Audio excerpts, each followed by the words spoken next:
मैं कैसे ज्ञात हुआ कि बैल की नाक में डाली डालते से वो शांत हो जाएगा? मुझे ज्ञात नहीं था भैया, वो अत्यंत आक्रामक हो रहा था, इसलिए मैं उसे अचेत करना चाहता था, लक्ष्य से चूक गया। हे ऋषभ महाराज, हम आपसे लड़ना नहीं चाहते, हम बस आपको हमारी गाड़ी में बांधना चाहते हैं ताकि हम अपनी माता को सुखपूर्वक फाल्गु नदी तक ले जा सके, उनके कोमल पग को कंकर और कांटों से बचा सके।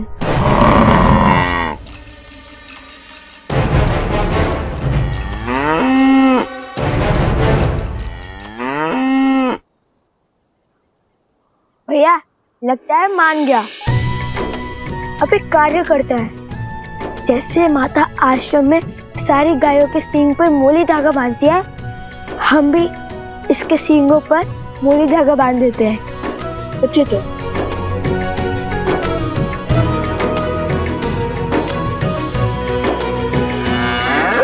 जाओ भैया। जा। सच्ची में जाओ? जा। सच्ची में? अरे जाओ।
ओम विदात्मनि विद्याहे हिरण्यगर्भाय धीमहि तत्रो ब्रह्मा प्रचोदयात्।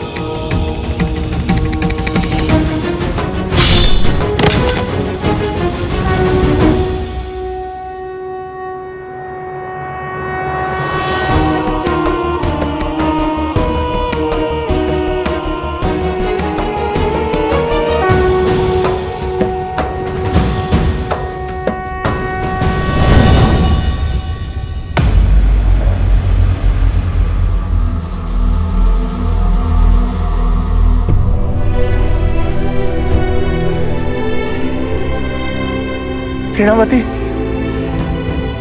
आंखें खोल बहन।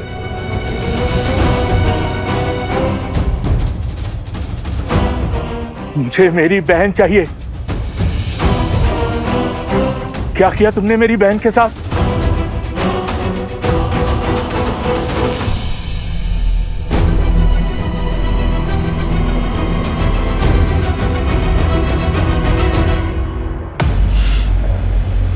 बालकों को नहीं मार पाया वृषभासुर। भैया अब हमारी बैलगाड़ी सज्ज है, अब माता को कोई कष्ट नहीं होगा।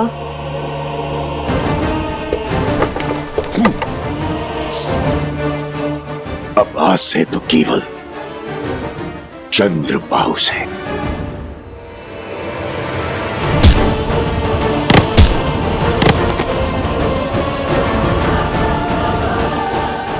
आज पिताश्री को मुझ पर कितना गर्व होगा। मैं शीघ्र ही राम की मृत्यु का शुभ समाचार दूंगा।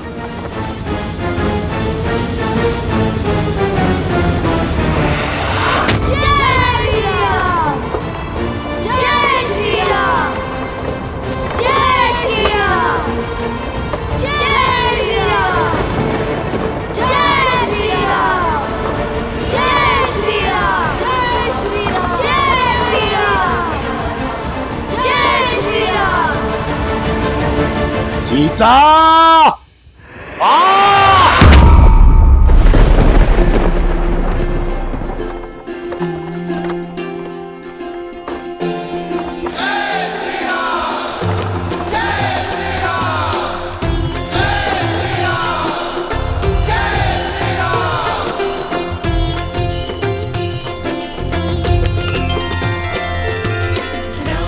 अयोध्या की ध्वजा है।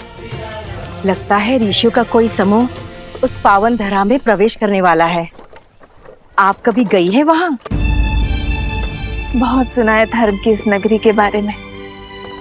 वहां के सुंदर सुंदर वन उपवन, कल कल बहती सरयू नदी, इक्ष्वाकु वंशजों की बड़ी बड़ी प्रतिमाएं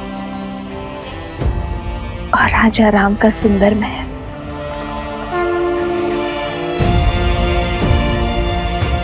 सच अद्भुत है श्री राम और उनकी नगरी। देखो, अयोध्या का ध्वज। संकेत समझ रहे जादूगर? शीघ्र ही गुरुदेव हमें अयोध्या में प्रवेश करने की आज्ञा देंगे।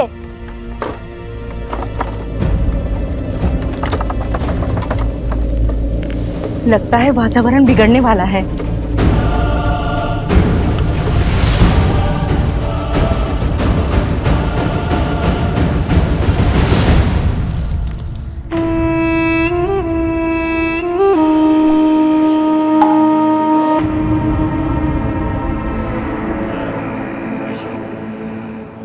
जागो, मैं तुम्हें अपना रूप, अपना स्वरूप, अपनी पहचान देता हूं।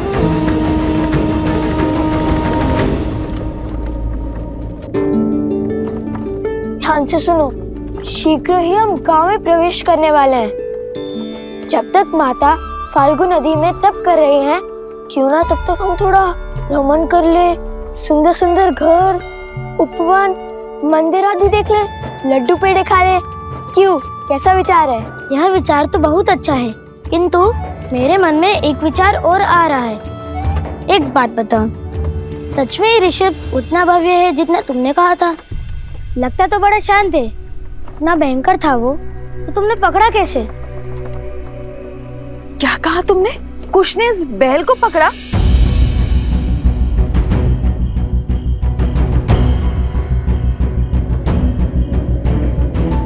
सुना आपने गुरु माँ, कुश ने उस अनियंत्रित वृषभ को अपने नियंत्रण में लिया। अच्छा, अब तुम असत्य भी बोलने लगे हो। सत्य कह रहा हूँ माता, केवल मैंने नहीं किया, जो भी किया हम दोनों ने किया, है ना लव भैया? लव?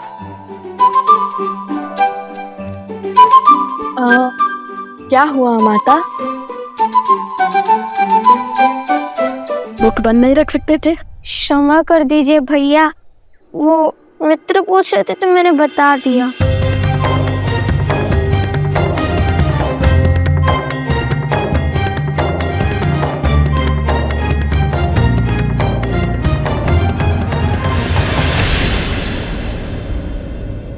माता!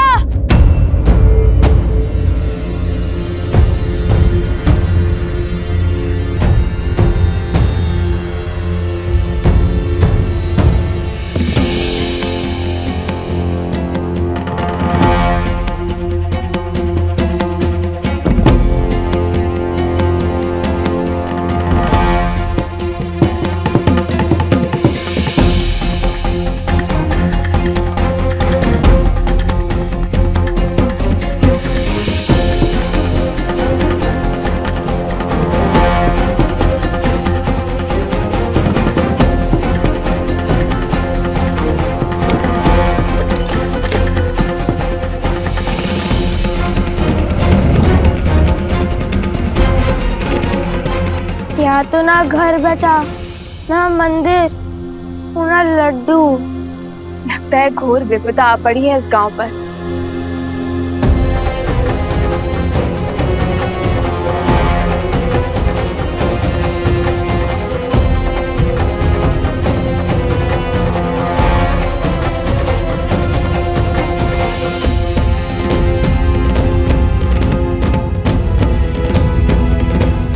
सब कुछ उजड़ा हुआ है माता, परंतु वो देखो उत्तर की ओर, वहाँ अभी भी एक वृक्ष है, घना वट वृक्ष।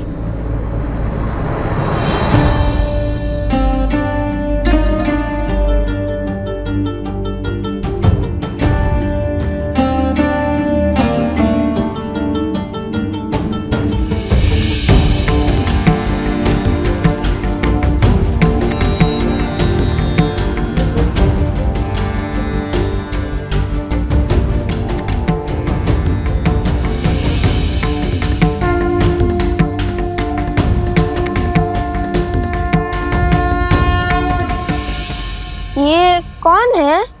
हमारे रक्षक हैं ये ना होते तो उस दुष्ट ने सारी सृष्टि को दूषित कर दिया होता।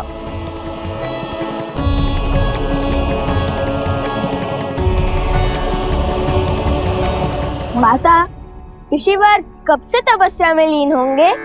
अनेक वर्षों से। आपको कैसे पता? गांव के प्रमुख ने मुझे सब बताया। बहुत उपकार किया है इन ऋषि ने इस क्षेत्र पर। इनके तपोबल से ही ये केवल एक वृक्ष जीवित रह पाया है, अन्यथा आसपास का सभी क्षेत्र विष से पीड़ित होकर रिक्त हो चुके हैं और जो बचे हैं उनको कोसों दूर चलकर जाना पड़ता है शुद्ध जल लाने के लिए।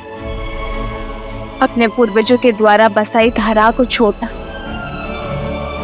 सरल कहाँ होता है। ये क्षेत्र श्रापित है। अब तब कैसे होगा? श्रापित स्थान पर तब संकट को न्योता देने के समान है। कैसा श्राप?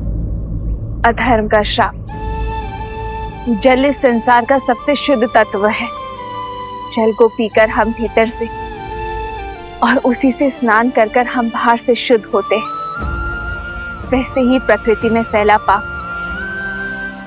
जल से ही शुद्ध होता है, किंतु जब पाप अपनी सीमा लांघ देता है तो वो मानव की दृष्टि से बच निकलता है और तब सबसे पहले जल ही अशुद्ध होता है। पाप को रोकने के लिए पापियों का संहार करना ही होगा। बताइए, कौन है वो दुष्ट?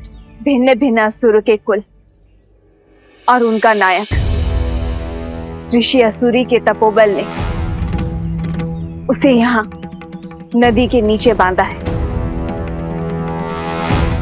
ताकि उसका प्रकोप इस क्षेत्र तक ही सीमित रहे, किंतु उसके यहाँ बनने के कारण उसने इस भूमि और यहाँ के जल को भी विषैला कर दिया है। अब उस पापी का अंत ही इस क्षेत्र के पाप का अंत करेगा। इतने वर्षों में उस असुर ने इस नदी में अपनी सत्ता स्थापित कर दी है। इस नदी तल में अपना महल तक बना दिया है। वो असुर जल में मक्र है और तल में मनुष्य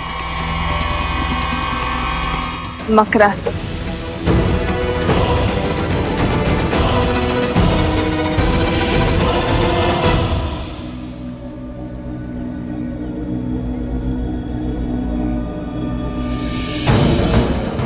आओ मकरासुर, आओ, तुम्हारी ही प्रतीक्षा थी।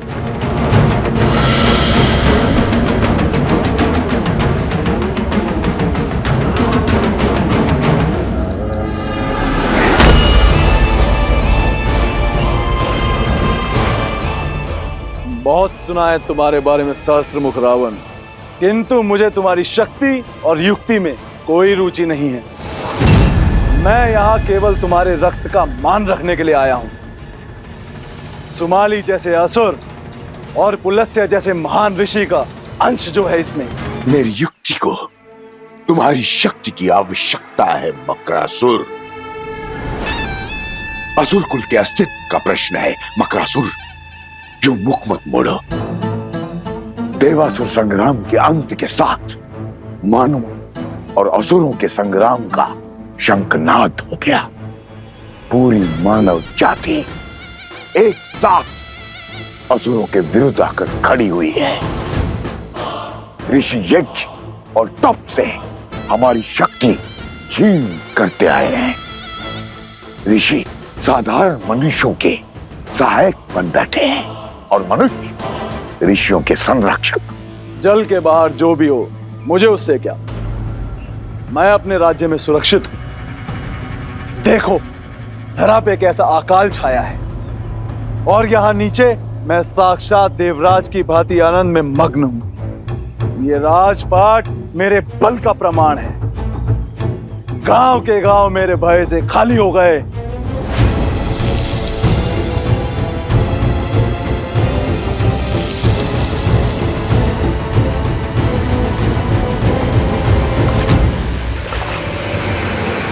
क्या हुआ मकरासुर? इतनी शीघ्रता क्या है? कोई है जिसके तप के बल से तुम फल्गु नदी की सीमा से बंधे हुए हो, जिसके कारण तुम क्षण भर से अधिक जल के बाहर नहीं रह सकते हो। ऋषि कुंड का शिष्य ऋषि असुरी बरसों से तप कर रहा है, किंतु मुझे क्षति नहीं पहुंचा पाया। कुछ नहीं है उसके वश में। अगले 100 वर्षों में उसी पेड़ के नीचे उसका शरीर कीटों का भोजन बनेगा। फिर मैं स्वतंत्र होकर इस नदी के पार जा पाऊंगा और पलक झपकते ही मेरे 100 वर्ष बीत जाएंगे। यदि शत्रु एक से अधिक हुए तो,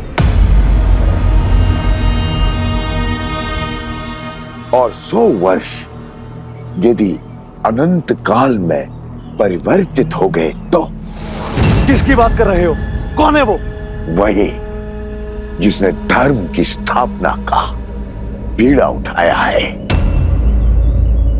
कौशल नरेश श्री राम।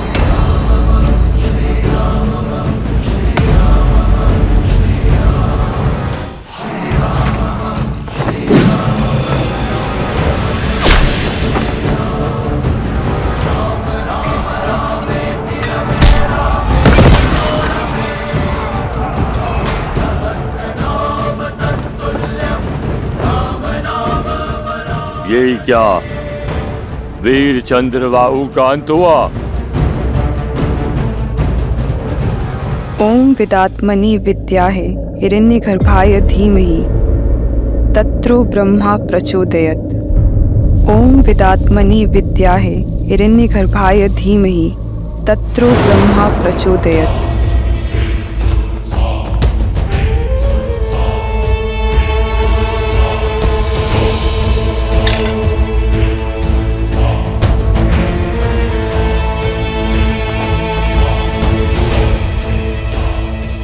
तुम्हें क्या लगता है राम, तुम इतनी सरलता से मुझे मार पाओगे?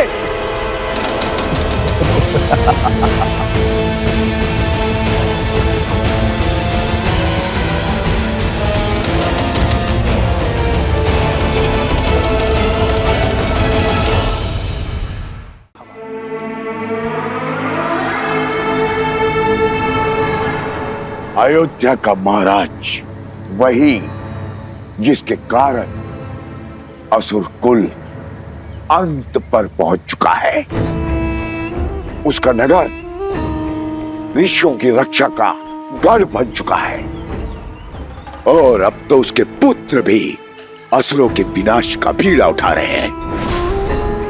ऋषि मनुष्यों के साथ मिलकर हमारे असुरों के अंत में भागीदार बन रहे हैं। मार डालो उन बालकों को। वचन देता हूं, राम को मारने की युक्ति भी आरंभ कर दूंगा। जिस प्रकार तुमने इस क्षेत्र में विष भरा है, उसी प्रकार मैं राम राज्य में विष भर दूंगा। तुम तो जानते हो मुझे राजपाट में कोई रुचि नहीं है, किंतु तुम्हें तो है। बोलो, संसार पर राज करने का अवसर चाहते हो?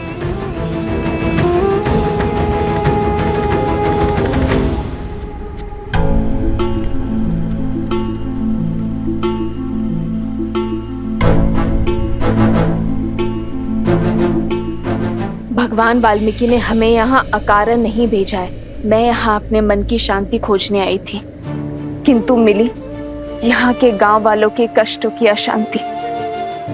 मैं ये तप अपने लिए नहीं, गांव वालों के उत्थान के लिए करूंगी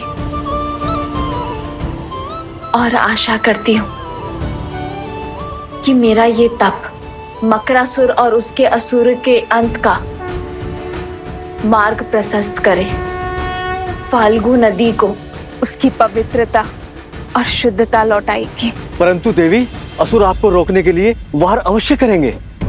हाँ वन देवी, हमें ऋषि असुरी के समीप ही रहना चाहिए। वो असुर ऋषि की सहायता के लिए आए हैं। जब ऋषि ही नहीं बचेगा तो किसकी सहायता करेंगे?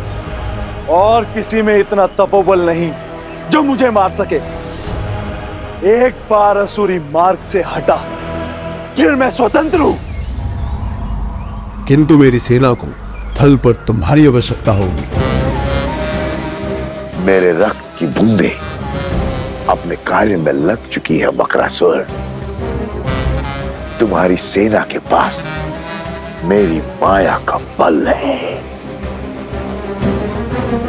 अब वो धरा पर अपना आतंक फैला सकते हैं।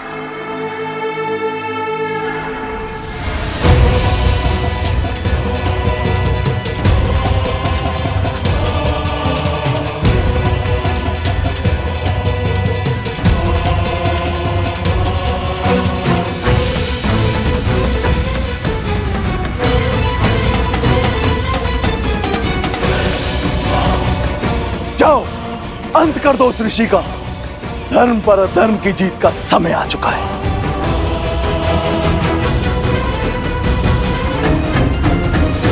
तुम्हें क्या लगता है राम, तुम इतनी सरलता से मुझे मार पाओगे?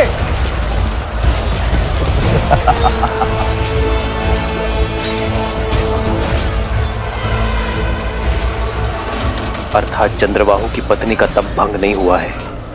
अब तक तो अंगद को कार्य समाप्त कर देना चाहिए था। कहाँ हो तुम अंगद? ओम विदात्मनि विद्याय हिरण्यगर्भाय धीमहि तत्रो ब्रह्मा प्रचोदयात्। क्या करूं? कैसे इस पतिव्रता का तप भंग करूं कि गरिमा भी ना टूटे? माता, इस कन्या का अपहरण कर आपके पति ने बहुत बड़ा अधर्म किया है। उसे बचाने का नहीं, प्रभु श्री राम के हाथों मुक्ति दिलाने का प्रयास कीजिए। ओम विदात्मनि विद्याय हिरण्यगर्भाय धीमहि तत्रो ब्रह्मा प्रचोदयात्। ओम विदात्मनि विद्याय मंत्र पढ़ना बंद कीजिए, अन्यथा तत्रो ब्रह्मा प्रचोदयात्। ओम विदात्मनि विद्याय हिरण्यगर्भाय धीमहि तत्रो ब्रह्मा प्रचोदयात्। ओम विदात्मनि विद्याय। यदि आप ना रुकी तो अगला बार धरा पर नहीं होगा। ओम विदात्मनि विद्याय हिरण्यगर्भाय धीमहि तत्रो ब्रह्मा प्रचोदयात्। माता के लिए पुत्रों के संरक्षण से बड़ा कोई सुरक्षा कवच हो ही नहीं सकता। माता, आप निर्भीक होकर अपना तप आरंभ करें। माता, हम आपकी रक्षा करने के लिए सज हैं। जब तक आपका तप पूरा नहीं हो जाता, हम बनेंगे आपकी ढाल। और मेरे तप का अंत होते ही मुझे उस वन्य वृषभ की पूरी कथा सुननी है।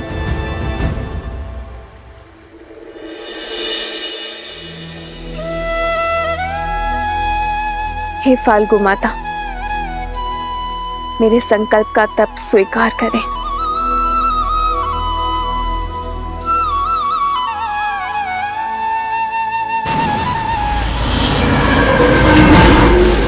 वो देखो, मकरासुर की सेना आ गई है।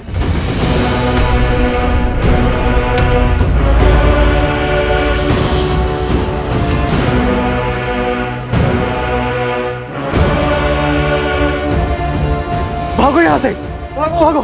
गुरुमा, वृक्ष के पीछे जाइए, शीघ्र कीजिए। मैंने संकल्प लिया है, जब तक मेरा तप पूर्ण नहीं होगा मैं यहां से नहीं हिलूंगी। आप सब जाइए। जाइए जाइए, जल्दी जाइए।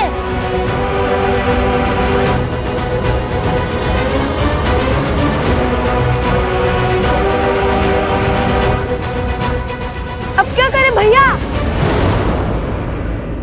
वही जो धर्म कहता है। कुश, तुम यही माता के पास रुको, मैं इनकी रक्षा करता हूँ। ला, सबकी सुरक्षा करना। जी माता।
आपसे अस्त्र का दुरुपयोग हुआ है चंद्रसेन, आप मुझे आज्ञा दीजिए।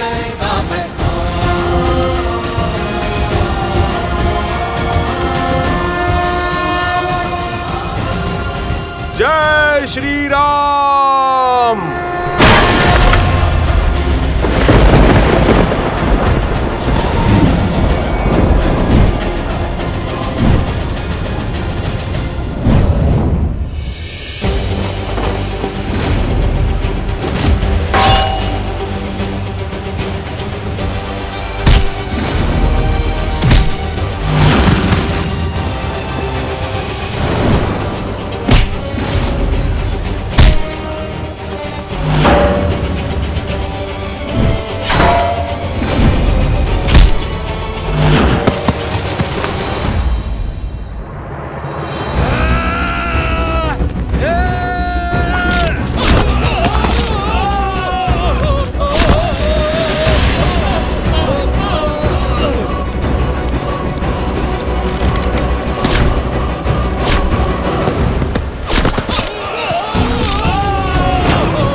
निश्चिंत रहिए माता।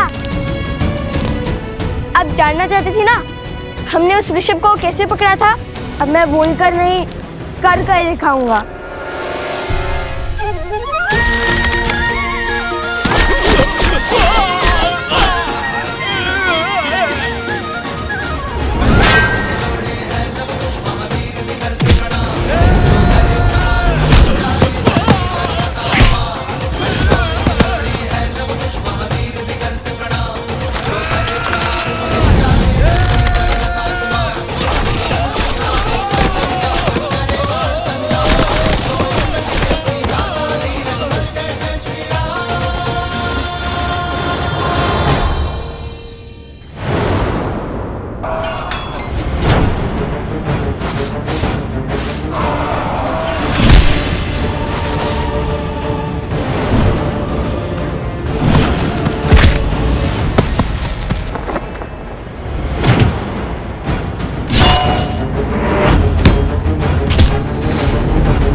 मित्र,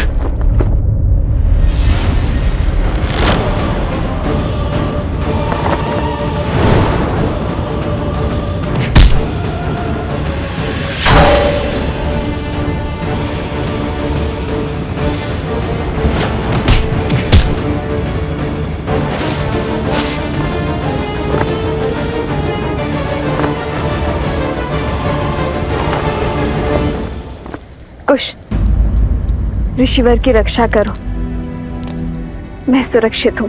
किंतु माता, भैया का आज्ञा था कि। भैया की आज्ञा नहीं, अपनी माता के आदेश का पालन करो, ऋषिवर की रक्षा करो और अपने मित्रों को बचाओ।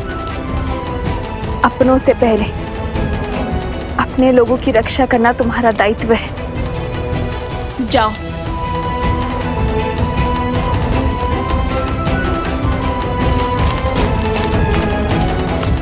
श्री राम, मेरे पुत्रों की रक्षा करना।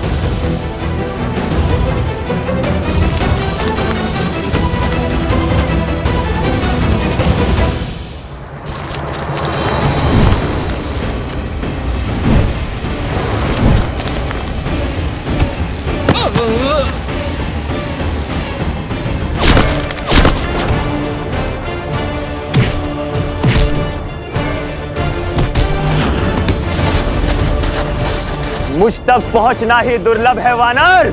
जय श्री राम।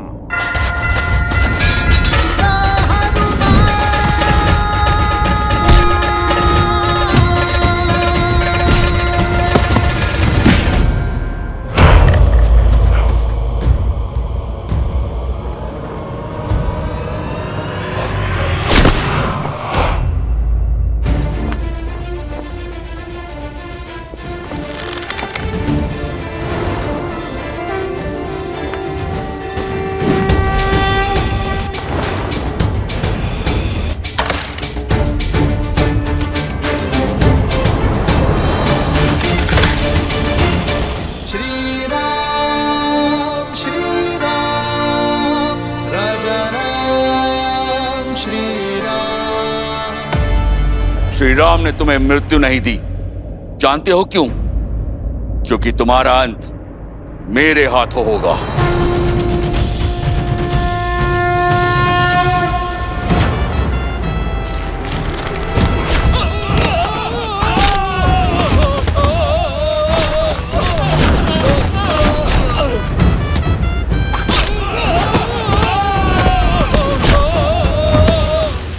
वन देवी के पुत्रों के सामने वन के अपमान का दुस्साहस।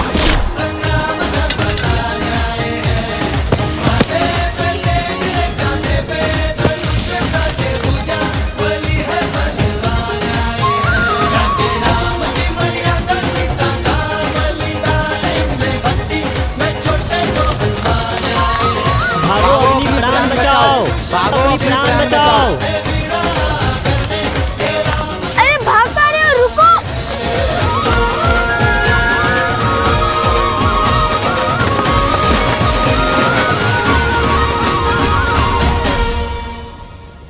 माता का आदेश है कि हम इनकी रक्षा करें, इसलिए तुम और सोमकरण ऋषिवर के साथ साथ गुरु माँ और कुमोदनी दीदी की रक्षा करोगे। मैं और जातुकरण नदी के तट पर दृष्टि रखेंगे। जो आज्ञा भैया। जातुकरण चलो।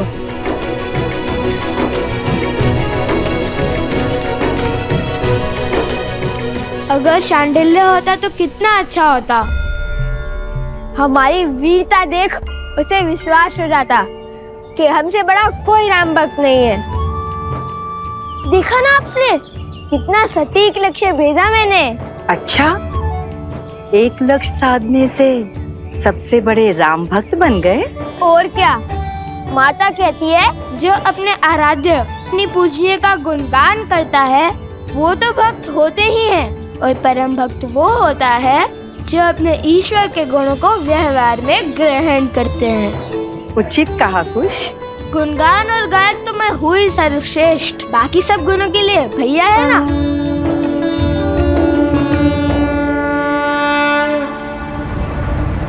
माता अभी भी तप कर रही है और जल अभी भी अशुद्ध है, अर्थात मकरासुर अभी भी भीतर है, ठीक मकर ध्वज की भांति। मकर ध्वज? हाँ, मकर ध्वज। सुनाऊं इसकी कथा? हाँ, सागर का रक्षक मकर ध्वज, आधा वानर आधा मकर, जिसे केवल श्री राम के भक्त हनुमान हरा सकते थे। और कहानी का विचित्र मोड़ जानते हो? वह साक्षात हनुमान जी के पुत्र थे। किसके पुत्र हो तुम?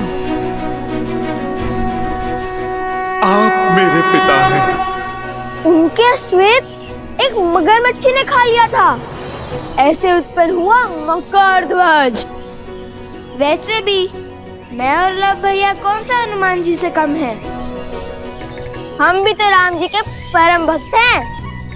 और वैसे हो सकता है ये मकरासुर मेरा या लव भैया का पुत्र हो।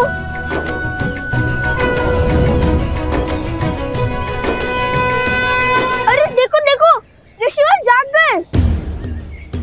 प्रणाम ऋषि असुरी, क्या आपकी तपस्या पूर्ण हो गई?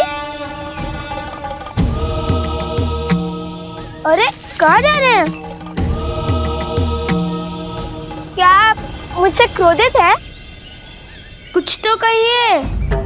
कुश, ऋषिवर कह रहे हैं हम यहीं रुकें, वो दूर बैठकर अपना तप पूर्ण करना चाहते हैं। नहीं नहीं नहीं नहीं, हम भी उनके साथ वहाँ चलते हैं। संकेत की भाषा भली भांति समझता हूँ मैं, है ना सोमकरण? आप महर्षि हैं, सब जानते हैं, और मैं आपका रक्षक, इसलिए तो मुझे आपके साथ चलना ही होगा, है ना ऋषिवर?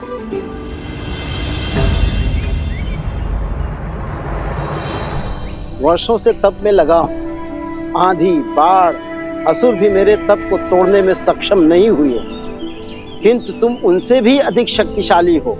मेरे मौन को तोड़कर मुझे बोलने पर विवश कर दिया। कौन हो तुम बालक? पता चलेगा, किंतु मकरासुर से सामना करने के बाद।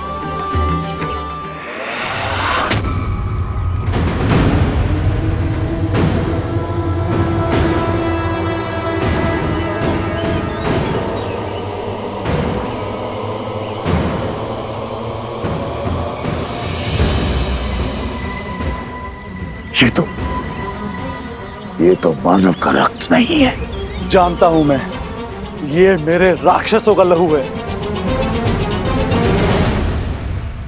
ये सब उन्हीं का किया धरा है, राम के पुत्रों का। मैंने कहा था उन्हें पकड़ना सरल नहीं है, बड़े पराक्रमी है दोनों। अभी तुम्हारा ये भ्रम मिटाता हूं। अब ये फल्गु नदी इनके रक्त से लाल होगी। मैं उन्हें मेरे पास आने पर विवश कर दूंगा।